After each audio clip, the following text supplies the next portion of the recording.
అందరికీ నమస్తే. ముందుగా నన్ను తీసుకొని వచ్చిన జైపూర్ వాళ్ళకి ఒక్క రోజులో అన్ని విషయాలు తెలుసుకొని బెయిల్ ఇచ్చిన కోర్టు వాళ్ళకి నా ధన్యవాదాలు. I really thanks to Jaipur police and judgement. తిరుపతిలో ఇప్పుడు ఏదైతే ట్రోల్ అవుతుందో way to way news or అందర్ ఛానల్స్లో, అదే విధంగా అయ్యుంటే ఈ కేసులో 45 నుంచి 60 రోజులు బెయిల్ అనేది రాదు. ఈ ఒక్క రోజులో వాళ్ళు తీసుకొచ్చిన ఒక్క రోజులో వాళ్ళు మొత్తం ఇన్వెస్టిగేషన్ చేసి ఇందులో నాది ఎటువంటి ఇది లేదు, పాత్ర లేదని తెలుసుకొని వాళ్ళు ఒక్క రోజులో నాకు బెయిల్ ఇవ్వడం జరిగింది. కానీ దానికి నాకు సంబంధించిన అకౌంట్లో ఏదైతే కిరణ్ రాయల్ గారు దయదలిచి చేశాడో ఈ పని 1,20,000 రూపాయలు, అది ఇంకొక వ్యక్తి అకౌంట్లో వేసిన 2 లక్షల రూపాయలు, ఈ మొత్తం డబ్బులు 3 లక్షల రూపాయల 3,20,000 రూపాయలు వాళ్ళు కట్టమని చెప్పారు. మా బాబు ఎంతో కష్టంతో తీసుకొని వచ్చి కట్టి బెయిల్ తీసుకొని కేసు అంతా చేసి బయట వచ్చాను. నేను ఇప్పుడు అడుగుతున్నది ఏమంటే, మెయిన్ మన తిరుపతి ఆంధ్రప్రదేశ్ పోలీసుల్ని చాలా నమ్మాను నేను.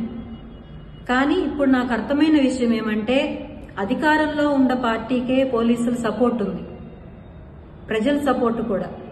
పవన్ కళ్యాణ్ గారిని నేను అడుక్కున్నాను, నాకు చాలా అన్యాయం జరిగింది, ఒక అన్నగా మీరు నాకు నిలబడండి, ఆడపడుచు సమస్య అంటే నిలబడతానన్నారు, నిలబడండి అని అర్థించాను, చేతులెత్తి నమస్కారం చేశాను.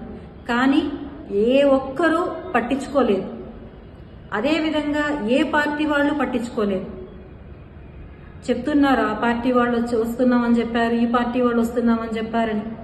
ఎవ్వరు రాలేదు. నా 2 పిల్లలు ఎంత నలిగిపోయారో, ఎంత ఇబ్బంది పడ్డారో అది భగవంతుడికి తెలుసు. నా పిల్లల్ని ఇంత బాధ పెట్టినా ఎవరు చేపించారో ఇవంతా నేను తిరుపతికి వస్తానే సాక్ష్యాలతో సహా ఏమేమి జరిగాయో అన్నీ నిరూపిస్తాను. And way to way news ద్వారా ఎవరైతే ఇవన్నీ ట్రోల్ చేపిస్తున్నారో వాళ్లపైన కేసు నమోదు చేయబోతున్నాను. అండ్ నాకు సపోర్ట్ చేస్తున్న ఎంతో మంది మహిళలకి రియల్లీ థ్యాంక్స్. అండ్ ఒక వ్యక్తి గురించి నేను వచ్చిన తర్వాత పూర్తిగా మీకు చెప్తాను. ఇంకొక విషయం ఏమంటే, నేను సేఫ్గా వస్తానన్న నమ్మకం నాకు లేదు. ఎందుకంటే నేను ఎంతో రిక్వెస్ట్గా ఎస్పీ ఆఫీస్లో ఇచ్చేసి వచ్చాను కంప్లైంట్, కానీ ఇంతవరకు యాక్షన్ తీసుకోలేదు. కంప్లైంట్ ఫైల్ చేశారా లేదా కూడా నాకు తెలియదు. నాకు నా పిల్లలకి చాలా థ్రెట్ ఉంది, చాలా. నా బిడ్డ ఒక్కడే ఉన్నాడు అక్కడ, పెద్ద అబ్బాయి, చిన్నబ్బాయి నేనున్నాం ఇక్కడ. మేము సేఫ్గా ఇంటికి తిరిగి వస్తామా లేదని తెలియదు. నాకేదన్నా అయినా, నా బిడ్డలకి ఏదైనా పూర్తి కారణం కిరణ్ రాయల్ మాత్రమే. Thanks to everyone.